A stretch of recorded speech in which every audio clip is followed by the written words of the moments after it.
আমরা একটু বাংলাদেশে প্রকৃত অর্থে যারা দাড়ি টুপিওয়ালা মুসলমান হিসাবে ইসলাম ধর্মকে তারা সকল ক্ষেত্রে প্র্যাকটিস করতে চায়, বিশেষ করে রাজনৈতিক ক্ষেত্রে যারা আমরা ইসলামকে প্র্যাকটিস করতে। শেখ মুজিবের ছবি অপসারণ করা হয়েছে বঙ্গভবনের দরবার হল থেকে। এই অপসারণের পর থেকেই অনেক আলোচনা। ইনফ্যাক্ট যাদেরকে নিয়োগ দিয়েছেন সেই টিকটকার কন্টেন্ট ক্রিয়েটর পরিচালক মোস্তফা ফারুকী, তার বিশ্বাসে আমি মনে করি আওয়ামী লীগের কার্যনির্বাহী কমিটি। আসসালামু আলাইকুম। আওয়ামী লীগ সরকার শেখ হাসিনা পালিয়ে যাওয়ার পর বর্তমানে ক্ষমতা আছেন নোবেলজয়ী অন্তর্বর্তী সরকারের প্রধান উপদেষ্টা ডক্টর মোহাম্মদ ইউনূস। আর এই ডক্টর মোহাম্মদ ইউনূস ক্ষমতা থাকাকালীন আজকে সারা বাংলাদেশে যেসব ঘটনা ঘটেছে তার মধ্যে থেকে আমি আজকে আপনাদেরকে এমন কিছু গুরুত্বপূর্ণ ভিডিও ফুটেজ দেখাবো যা দেখলে আপনারা সত্যি রীতিমতো অবাক হয়ে যাবেন। তাই বলছি সম্পূর্ণ ভিডিও জুড়ে আমার সাথে থাকবেন, তাহলে সবকিছু বুঝতে পারেন ইনশাআল্লাহ। ভিডিওতে চলে যাবো তার আগে আপনাদের কাছে ছোট একটা রিকোয়েস্ট, আপনি যদি আমার চ্যানেলের নতুন দর্শক হয়ে থাকেন তাহলে চ্যানেলটি সাবস্ক্রাইব করে পাশে থাকা বেল আইকনটা বাজিয়ে দিতে ভুলবেন না। আর যারা অলরেডি আমার চ্যানেলটি সাবস্ক্রাইব করেছেন তাদেরকে জানাই অসংখ্য ধন্যবাদ।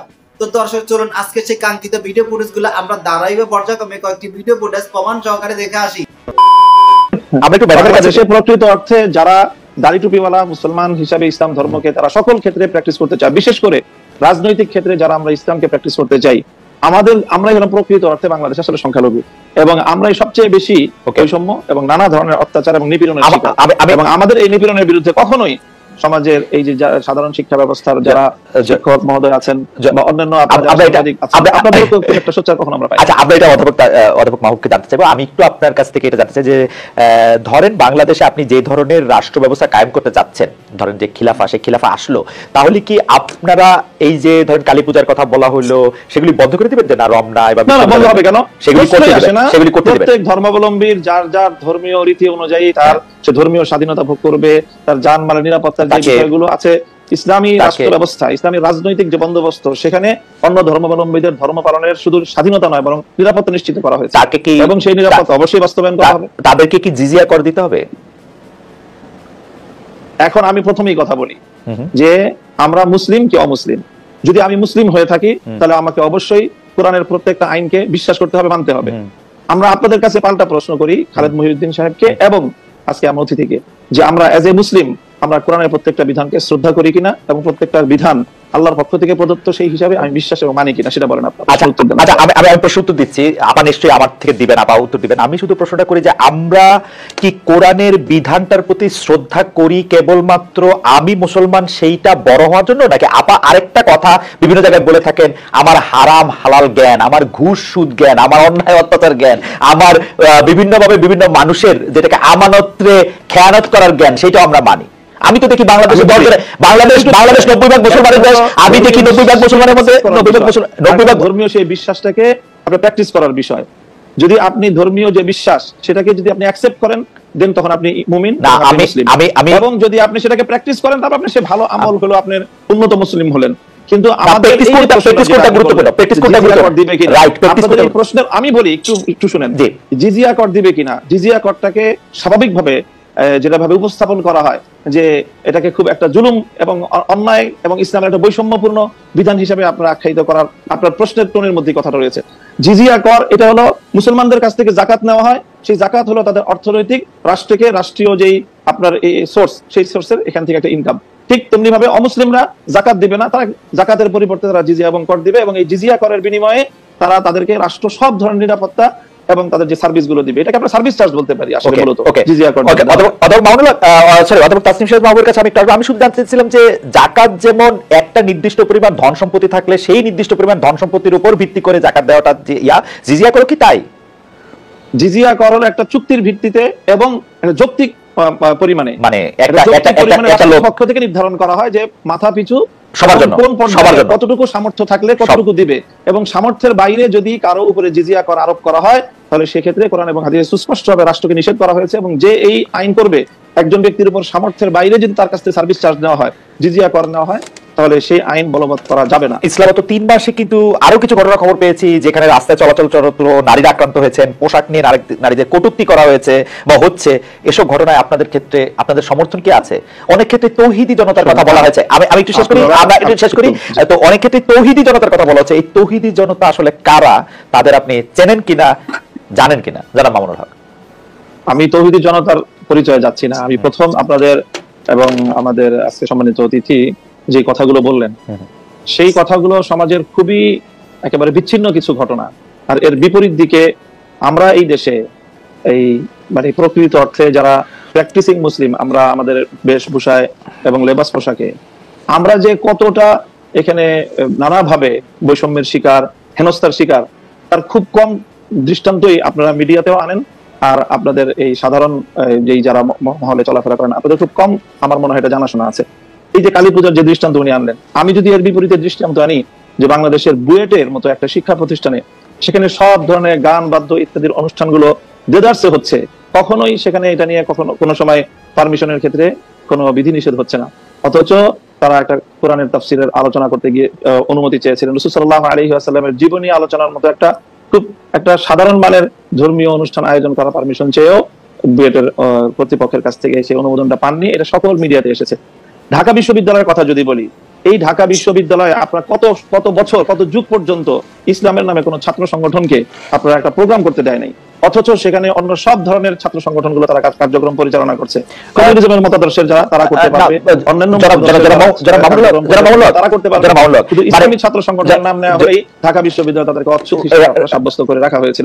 এই বিষয়ে তো কোনোদিন ওনারা কথা বলেন। একটু জানতে চাইছি যে ইসলামের নাম নিয়ে কোনো প্রোগ্রাম ঢাকা বিশ্ববিদ্যালয় হয় না, কিন্তু অন্য কোনো ধর্মীয় আলোচনার বা কোনো এরকম কোনো প্রোগ্রাম কি হয়েছে? মানে আসলে তো ইসলামের নিয়ে অনেক ধরনের প্রোগ্রাম ঢাকা বিশ্ববিদ্যালয়ে হয়েছে, সেটা আমি জানি ইসলামের নিয়ে অনেক কিছু হয়েছে। ব্যাপকভাবে দেখেন, প্রায় প্রতিটি হলেই খুব সুন্দরভাবে ব্যাপকভাবে সেখানে হিন্দু ধর্মাবলম্বী সংখ্যা কত সেটারও কোনো হিসাব করা হয় না, তাদেরকে নির্বিঘ্নে হলের মধ্যে জাঁকজমকপূর্ণভাবে তারা পূজার আয়োজন করছে। আমি যারা মামুনুল্লাহ ঢাকা বিশ্ববিদ্যালয়ের ব্যাপারটা একটু বলি, আমি তো ঢাকা বিশ্ববিদ্যালয়ে তখন সেখানে অনুমোদন পাওয়া যায়। আমি ঢাকা বিশ্ববিদ্যালয়ের কথাটা একটু বলি। ঢাকা বিশ্ববিদ্যালয়ে আরবি, ইসলামের ইতিহাস ও সংস্কৃতি, ইসলামিক স্টাডিজ যেটা ইসলামী শিক্ষা সহ, ফার্সি সহ এবং আরো বেশ কিছু জায়গায় নিয়মিত এই ডিপার্টমেন্টগুলিতে নিয়মিত কোরআনের তাফসির, কোরআনের গল্প, কোরআনের থেকে বিভিন্ন উদাহরণ, হাদিসের বিভিন্ন রকম কথা, এগুলো নিয়ে নিয়মিত সেমিনারের আয়োজন করা হয়। নিয়মিত কিন্তু এগুলো করা হয় একাডেমিক কার্যক্রমের অংশ হিসেবে, এবং সেইটা শুধু একাডেমিক কার্যক্রমের অংশ হিসেবে না, মানে সেইটা যে সিনেট হল এর মধ্যেও অনেক সময় সেটা হয়, হয়ে আসতে হবে, মানে সেটাতে কোনো, কিন্তু আপনি বলছেন যেটা হয় না। আমি ঢাকা বিশ্ববিদ্যালয়ের অধ্যাপক জানতে চাই, ঢাকা বিশ্ববিদ্যালয়ের অধ্যাপক একজন ঠিক একইভাবে যাদেরকে নিয়োগ দিয়েছেন সেই টিকটকার কন্টেন্ট ক্রিয়েটর পরিচালক মোস্তফা ফারুকী, তার দৃশ্য সে আমি মনে করি আওয়ামী লীগের কার্যনির্বাহী কমিটির সদস্যের ভূমিকা পালন করেছিলেন কোনো একটি সময়, আমি দেখেছি। তার স্ত্রীকে নিয়ে কি করা হয়েছিল সেটা আমরা সবাই জানি। আগামী 72 ঘন্টার ভিতরে তাদেরকে যদি প্রত্যাহার না করা হয়, অপসারণ যদি না করা হয়, রাজনৈতিক দলগুলো মিলে যদি কেউ সাড়া না দেয়, আমি আমার এই ছোট দল জনতার অধিকার পার্টিতে ঘোষণা দিচ্ছি, প্রয়োজনে হরতালের মতন কর্মসূচি দিতে বাধ্য হব। এই বাংলাদেশে আরো একটি ইতিহাস তৈরি করব, কারণ এই দুইজন উপদেষ্টাকে আপনারা অপসারণ করতে হবে, এটি জনগণের দাবি। আর দুইজন উপদেষ্টা ছাত্রদেরকে সান্ত্বনা দেওয়ার জন্য আসছিলেন। আরে ভাই, আপনারাও তো তখন আন্দোলন করেছিলেন, আপনাদেরকে মন্ত্রী এমপিরা সান্ত্বনা দেওয়ার জন্য এসেছিল। জাতীয় পার্টি এবং উপদেষ্টাদের ভিতরে কোনো পার্থক্য নেই, কারণ আওয়ামী লীগের সময় তারা দুইজনই সরকারে ছিল। এখন মনে হয় সমন্বয়কারীরা সরকার, আবার সমন্বয়কারীরা বিরোধী দল, কাজে পার্থক্যতা আমি বুঝে দেখতেছিলাম। পিতামাতার দোয়া, দেশবাসীর দোয়া আমি বেঁচে আছি। ডিবি কাঞ্জাবাই আমাকে নিয়ে সেদিন যারা ডিবি কাঞ্জাবাই গ্রেপ্তার হয়েছে 28 অক্টোবরের পরের ঘটনায় সবাই হয়তো বিষয়টি অবগত আছেন। কি নির্মম নির্যাতন! জানালার গ্রিলের সাথে আমাকে বেঁধে হ্যান্ডকাপ পরিয়ে 2 পায়ে রশি লাগিয়ে আমাকে অত্যাচার করা হয়েছিল, আমাকে নির্যাতন করা হয়েছিল। সেই নির্যাতনের বর্ণনা দেওয়ার মতো ভাষা আমার কাছে নাই, কারণ শুধু আমি নয়, 28 অক্টোবরের পরে যতগুলো মানুষ গ্রেপ্তার হয়েছিল হাসিনার সেই বন্দিশালায় প্রত্যেকটি মানুষের শরীরের টর্চারের চিহ্ন ছাড়া কিছুই নেই। গণ অধিকারের পরিষদের সম্মানিত সভাপতি নুরুল সাহেব গ্রেপ্তার হয়েছিলেন, তাকে জিজ্ঞাসা করলে অনেক উত্তর হয়তো পেয়ে যাবেন।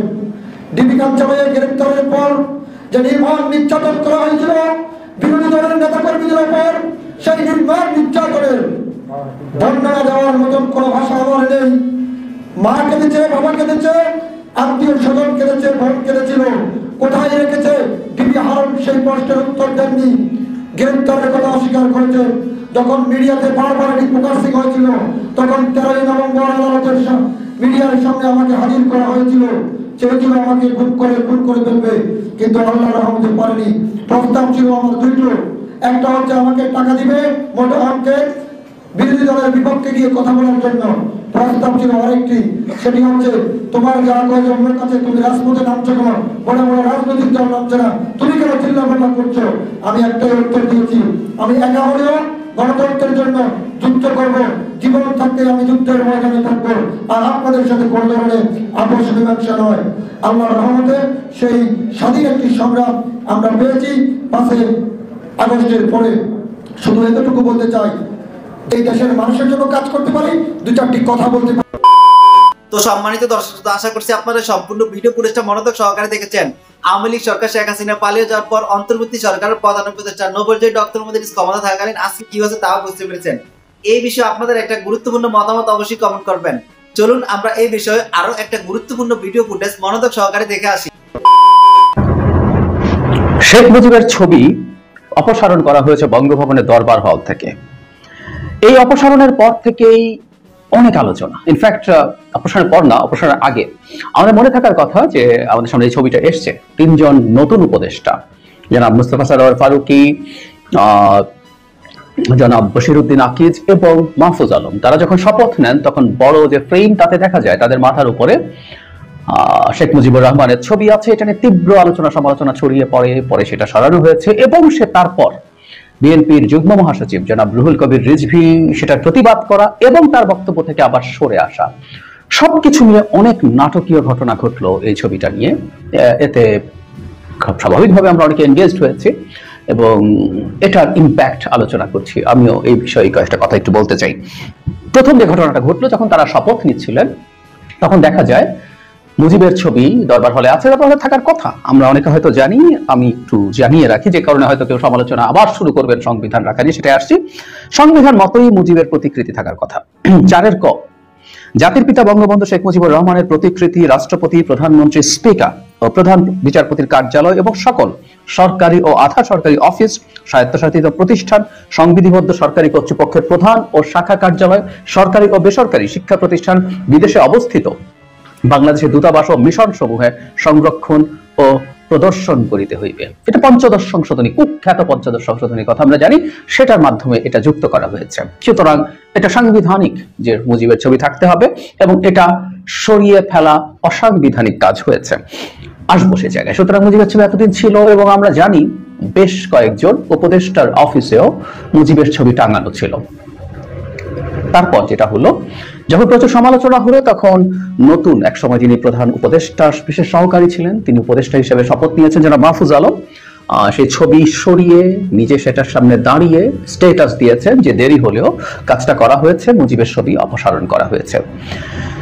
এটা নিয়ে আমাদের দুপক্ষ ডিবেটে জড়িয়ে পড়ি। বলা বাহুল্য, সরানোর পক্ষে আমাদের মতামত অনেক বেশি ছিল, আবার কেউ কেউ বলার চেষ্টা করছিলেন যে এই জিনিসগুলোকে নিয়ে এই মুহূর্তে বা এখনই এই আলাপটা সামনে আনার দরকার ছিল না এবং মুজিবকে শেখ হাসিনার চাইতে ডিটাচ করে দেখার চেষ্টা।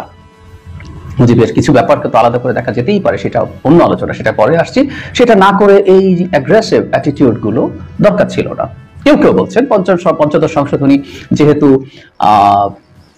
চ্যালেঞ্জড হয়েছে, আমরা সত্যিকার অর্থে ভাবে আদালত কি করবে সেটা আমাদের জন্য বলা সহজ না, কিন্তু এই সংশোধনীটা এত বেসিক সব রুলস এবং নর্মস ভঙ্গ করেছে যে এটা আসলে থাকার কোনো কারণ নাই। তাই এটা যদি বাতিল হয়ে যায়, 4 ক বাতিল হয়ে যাবে, মুজিবের প্রতিকৃতি এমনিতেই অপসারিত হয়ে যাওয়ার কথা, তাতে আর এটা নিয়ে এই আদেশের বলে, ওই সংবিধান সংশোধনের বলে এটা হয়ে যাবার কথা ছিল, কিন্তু এটা করে প্রিম্যাচিওরলি করা হলো। আবার কেউ কেউ বলছেন যে এই সংবিধানের দিকে তাকাতে হবে কেন, এটা অনেকে বিপ্লব বলতে পছন্দ করেন। এখানে মুজিবের সব প্রতিকৃতি, সব ভাস্কর্য যখন বিভিন্ন জায়গায় ভেঙে চুরে চুরমার করে দেওয়া হয়েছে এবং মুজিব, আমি একটা ব্যক্তি মুজিব আছেন এবং বিশেষ করে ৭১-এর পূর্ববর্তী যে মুজিব আছেন তার আলোচনা আমাদের মুক্তিযুদ্ধের ইতিহাসে তো আছেই।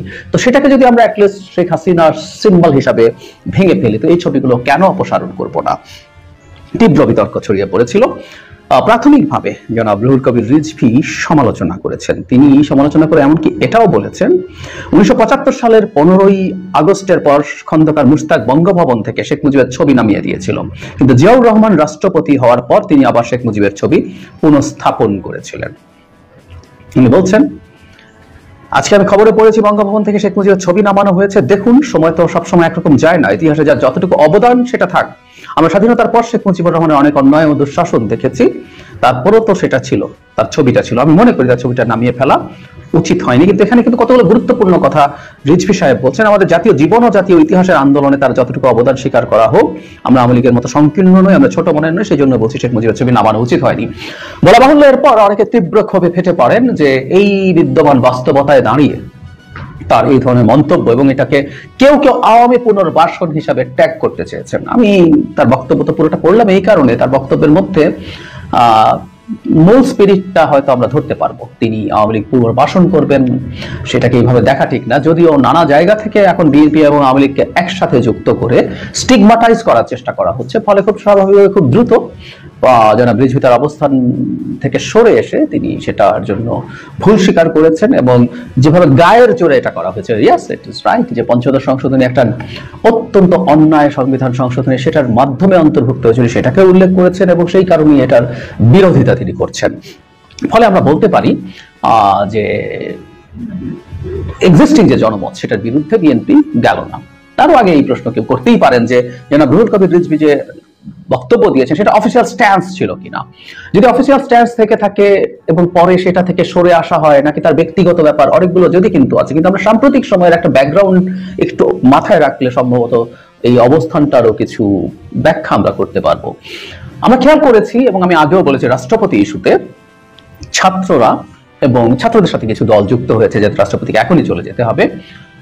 আবার বিএনপি মোটা দাগে একটা গ্রুপ অফ পলিটিক্যাল পার্টিসকে লিড করছে, যেখানে বিএনপি বলতে চাইছে রাষ্ট্রপতিকে সরানো এখন কোনো প্রয়োজন নেই, বরং সেটা কতগুলো ঝুঁকি তৈরি করবে।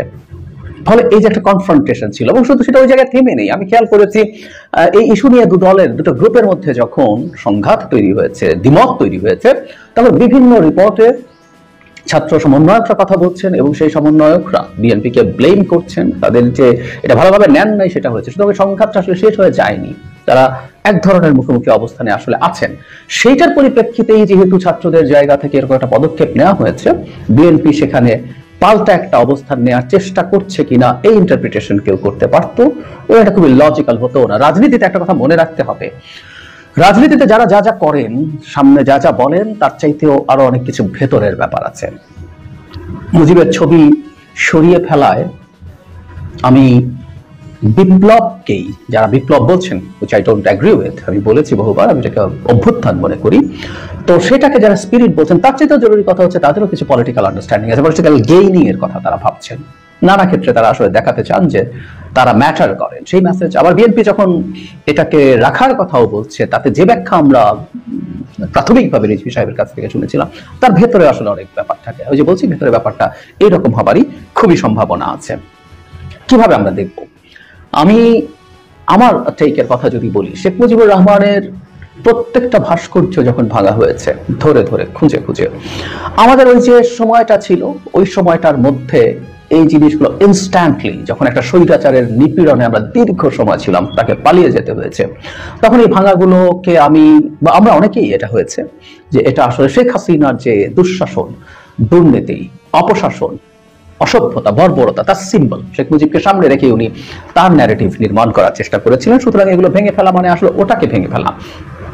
মুজিবের প্রতি এটাও সত্য যে মুজিবের মৃত্যু যখন হয়েছে, সেই সময় উনি অত্যন্ত অজনপ্রিয় মানুষে পরিণত হয়েছিলেন। তিনি একটা রাষ্ট্রের শাসক হিসেবে, বিশেষ করে একটা যুদ্ধ করে স্বাধীন হওয়া রাষ্ট্রের সরকার প্রধান হিসেবে অত্যন্ত বাজেভাবে দেশ চালিয়েছে। সুতরাং তার প্রতি মানুষের শেষ ইমোশন ওয়াজ ভেরি নেগেটিভ, কোনো সন্দেহ নাই। অ্যাজ ওয়েল মুজিবকে যদি আমরা ব্যক্তি হিসেবে বিবেচনা করি, এই নেগেটিভস গুলো আসবেই, তাও ঠিক আছে।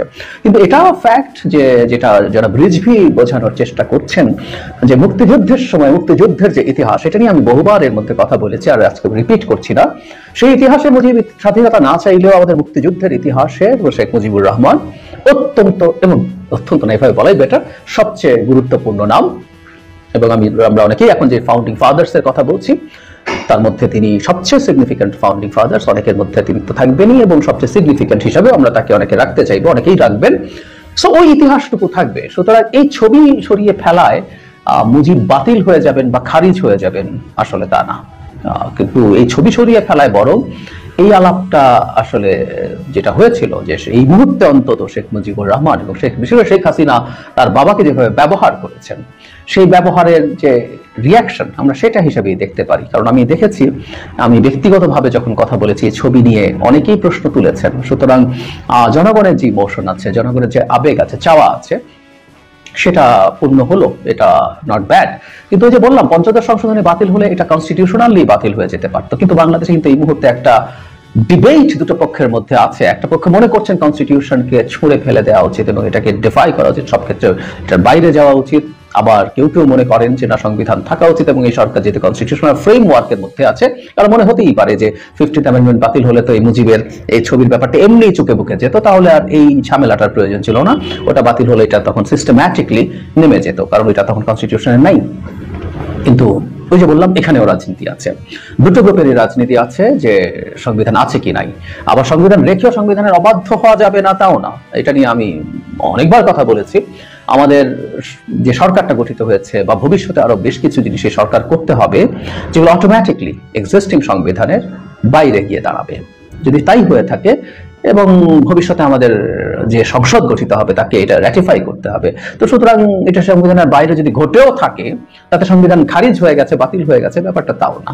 তো সবকিছু মিলে দিস ইজ দ্য সিচুয়েশন। কিন্তু ওই যে বললাম, এই মুহূর্তে প্রত্যেকটা বিষয়ে এটা মূল টেকঅ্যাওয়ে যেটা, আমরা আসলে বিভক্ত হচ্ছি, ক্রমাগত বিভক্ত হচ্ছি এবং বিভক্ত হওয়ার সমস্যা নেই। আমরা গণতন্ত্রে দ্বিমত থাকবে, মতদ্বৈততা থাকবে, কিন্তু আমাদের এই বিভক্তিটা অত্যন্ত অ্যাগ্রেসিভ হয়ে যাচ্ছে। আমরা এক পক্ষ আরেক পক্ষকে খারিজ করে দেওয়ার চেষ্টা করছি। এক পক্ষ যদি এই ধরনের, ধরুন বিএনপি যখন এই ধরনের কথা বলছে, আরেক পক্ষ তাকে আওয়ামী লীগ হয়ে গেছে, আওয়ামী লীগের সাথে পুরোপুরি ট্যাগ করে ফেলছে বলে বলছি। আবার আরেক পক্ষ যারা এটাকে এভাবে ফেলে দিতে চাইছে, তারাও তাদেরকে পাল্টা আক্রমণ করছি। এর মানে আমাদের ভেতরে আসলে একটা গভীর ফল্ট লাইন আছে। আমরা এই ফল্ট লাইনটা নিয়ে কাজ করা দরকার। নানা বাহানা, আসলে এই মুজিবের ছবি বলি, রাষ্ট্রপতি সরানো বলি, আরো যা যা, যেগুলো আসলে। তো সম্মানিত দর্শক, আশা করছি আপনারা সম্পূর্ণ ভিডিও ফুটেজ ধরে আমার সাথে ছিলেন এবং সম্পূর্ণ ভিডিওতে কি হয়েছে তাও বুঝতে পেরেছেন। নোবেলজয়ী ডক্টর মোহাম্মদ ইউনূস ক্ষমতা থাকালীন আজকে কি হয়েছে তাও বুঝতে পেরেছেন। এই বিষয়ে আপনাদের একটা মূল্যবান মতামত অবশ্যই কমেন্ট করে যাবেন। আজ এ পর্যন্তই, দেখা হচ্ছে অন্য একটি ভিডিওতে। সে পর্যন্ত সবাই ভালো থাকবেন, সুস্থ থাকবেন। আল্লাহ হাফেজ।